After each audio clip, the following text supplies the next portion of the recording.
real challenge was to pivot from a traditional classroom-based kind of rich and big binders into something which was more contemporary, was more attuned to what adult learning is all about, and was fit for purpose for today. OxfordSM have the ability to focus and also give you what you need and not what you want, which may sound counterintuitive, but what I love about that is that they really ask the right questions, probing questions, and force you to really revisit the challenge at hand and how to solve that. As we started looking at what do we really need, we simplified. We went from 28 tools and templates to 7.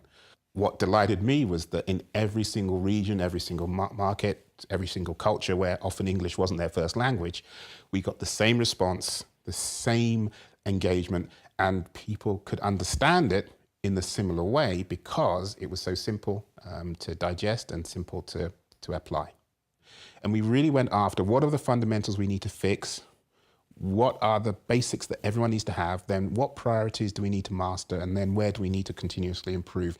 And what we were able to do was to let go of what wasn't working, to embrace what was working, and actually make it what we needed, make it ours. What I always treasure from going through this experience is that the stakeholders for this work had seen it all before.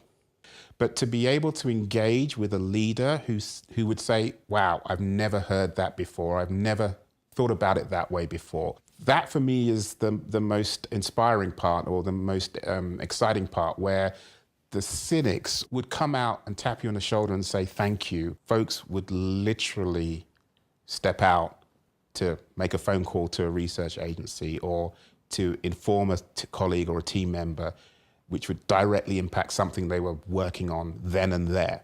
So they wouldn't wait till the end of the second or third day. They would actually say, listen, we're using it right now.